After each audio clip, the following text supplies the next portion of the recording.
everyone, welcome back to my YouTube channel and another new vlog. তো আজকে আমি আছি হচ্ছে সৌম্যর মামা বাড়িতে আর এখন আমরা যাব হচ্ছে চিড়িয়াখানায়। তোমরা আশা করি অনেক শর্টসে দেখেও ফেলেছো, আমি এর আগে কখনোই চিড়িয়াখানা যাইনি, তো আমার একটু এক্সাইটমেন্ট তো অবশ্যই রয়েছে।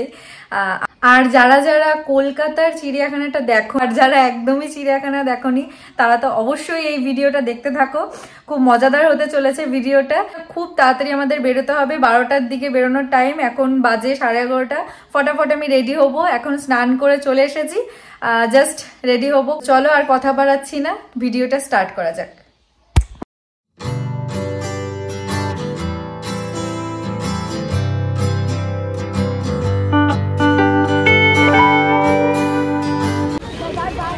রোদের মধ্যে আমরা এগোচ্ছি,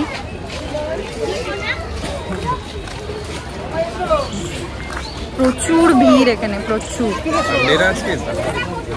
এই হচ্ছে জেব্রা, তাই তো? ওদের রায়গঞ্জে এবার সার্কাস গিয়েছিল, সেই চায়ের দোকান থেকে শুরু করে সব জায়গায় আড্ডা। আমি পেপারে পড়ছিলাম, সবাই বলছে কত বছর পর সার্কাস আসছে।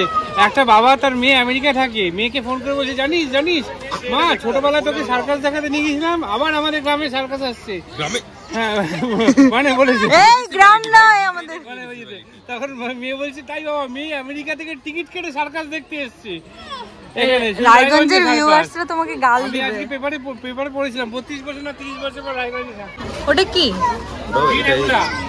আফ্রিকা জঙ্গলে পাওয়া যায় ইগুয়ানা।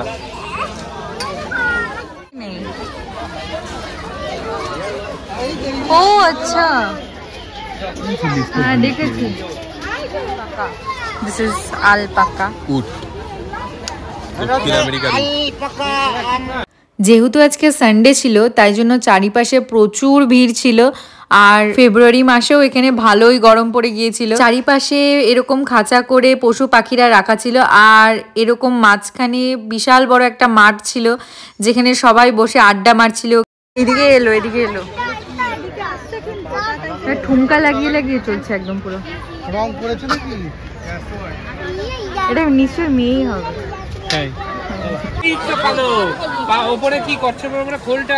কোথায়? ও বিশাল বড় একটা এরিয়া জুড়ে ছিল চিড়িয়াখানাটা, আর আমরা আধাও শেষ করতে পারিনি এখনো পর্যন্ত।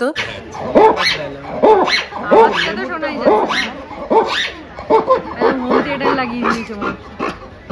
ওহো, কোথায়?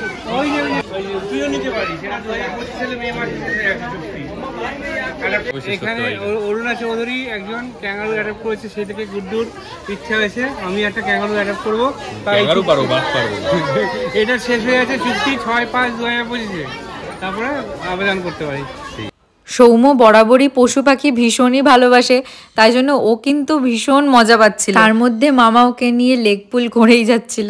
আর তোমাদের আরেকটা কথা আমার বলাই হয়নি যে এখানকার টিকিটের প্রাইস কত। এখানে ঢুকতে গেলে কিন্তু তোমাদের 50 টাকা পার হেড দিতে হবে। টিকিট কাউন্টারে প্রচুর ভিড় ছিল, তাই জন্য আমি সেই ভিডিওটা করতেই পারিনি। সৌম্য পুরো চারিদিকে পশু পাখি দেখে ওর মানে মনের উত্তেজনাগুলো আরো বেড়ে যাচ্ছে। জানি না বাড়ি যেয়ে কি করবে। গোড়া ঘর বাড়ি আমার আরো পাখি পশুতে ভরিয়ে দেবে, অলরেডি ভরিয়ে দিয়েছে, এখন জানি না কি করবে। মামি আমাদের জন্য রান্না করে এনেছিল চিকেন কষা আর রুটি, আর আমাদের ঘুরতে ঘুরতে প্রচণ্ডই খিদা পেয়ে গিয়েছিল, তাই জন্য বেশ কিছুটা ঘোরার পর আমরা একটা জায়গা নিয়ে বসে পড়ি খাবার খেতে। আগের দিন থেকেই আমাদের ঠিক করা ছিল যে আমরা সকালের খাবারটা খেয়ে বেরিয়ে যাব, আর লাঞ্চটা আমরা বাইরেই খাবো, মানে এখানে খাবো। সেই জন্য মামা সমস্তটাই নিয়ে এসেছিল, মানে বসার জন্য প্লাস্টিক আর খাবার খাওয়ার জন্য প্লেট বাটি চামচ সমস্তটাই আনা হয়েছিল। আমরা এতক্ষণ ঘুরে যতটা দেখেছিলাম সেখানে কিন্তু কোনোই রেস্টুরেন্ট বা লাঞ্চ খাওয়ার মতো কিছুই ছিল না, আর ওখানকার বেশিরভাগই লোক দেখছিলাম যে খাবার নিয়ে যেই খাচ্ছিল। প্রচুর আইসক্রিমের দোকান বসেছিল, তাই জন্য খাবার খাওয়ার পর আমরা আইসক্রিম নিয়ে আসি। কোথায়? আমি তো দেখতেই পাচ্ছি না কোথায়। ও ওইটুকু বসে বসে সব মজা নিচ্ছে এখানে। এখানে প্রচুর খাওয়ার দোকান, দেখতে পাচ্ছ কত রকমের ঘাস। সব কিছু ডিটেলসে লেখা, ডিটেলসে নয়, নামগুলো লেখা রয়েছে। কি করছিস ভাই? ভিডিও কলে কি করছে এরা? ভাই ঠিক করছিস, এটা দরকার ছিল আমার তরফ থেকে, মনে কর। মালায়ান টারিপ। এখন আমাদের কি কি দেখা হয়ে গেছে, মানে ওই দিকটা অলমোস্ট দেখা হয়ে গেছে। আর হচ্ছে হরিণের পার্কটা হয়েছে, ভাল্লুক হয়েছে, আর কুমির হয়েছে। এখন সরীসৃপটায় যাবো। প্রচুর ভিড়, আমরা লাইন দিয়ে যাচ্ছি। কেউটে সাপ,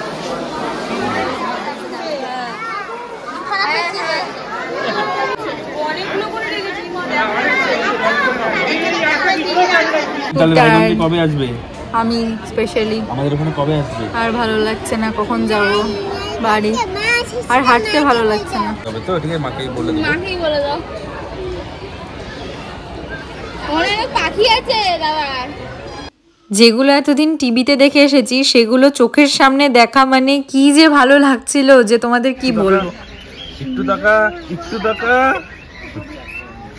খুব বিভৎস গন্ধ। জিরাফে চলো, জিরাফ। চিতা দেখবে না? চিতা দেখলাম তো ওদিকে। দেখেছি লেপার্ড দেখেছি। এখনো আমাদের চিড়িয়াখানার 70%ই দেখা হয়েছিল না, আর লোক চলে এসেছিল চিড়িয়াখানা বন্ধ করার জন্য। তাই বাইরে বেরোতে বেরোতে যতটা দেখা যায় ততটাই আমরা দেখেছিলাম শেষ মুহূর্তে। ডেঞ্জারাস প্রজাতির রাজহাঁস, তাই নাকি? গ্রামের দিকে আছে আমাদের ওখানে। ও যদি একবার ভাবে তোমাকে ধরবে, বাড়িতে কিছু ধাওয়া করে খাবে। আমার সব থেকে বেশি ভালো লাগছিল এখানকার পশু পাখিদের বানানো ঘরগুলো, একদম পারফেক্টলি বানানো হয়েছিল ওদের জন্য। এগুলো আমি এন্ড করতেই ভুলে গিয়েছিলাম। তো এই ছিল আজকের ব্লগ, তোমাদের কেমন লাগলো অবশ্যই জানিও। আর সেখান থেকে বেরিয়ে, মানে চিড়িয়াখানা থেকে বেরিয়ে আমরা গিয়েছিলাম গঙ্গা ভ্রমণ করতে, সেগুলোর ভিডিও তোমরা শর্টসে দেখতে পাবে। সব কিছু আমি শর্টসে দিয়ে দেবো। তো চলো আজকের মতো টাটা, তোমাদের সাথে দেখা হচ্ছে খুব তাড়াতাড়ি নেক্সট ভিডিওতে।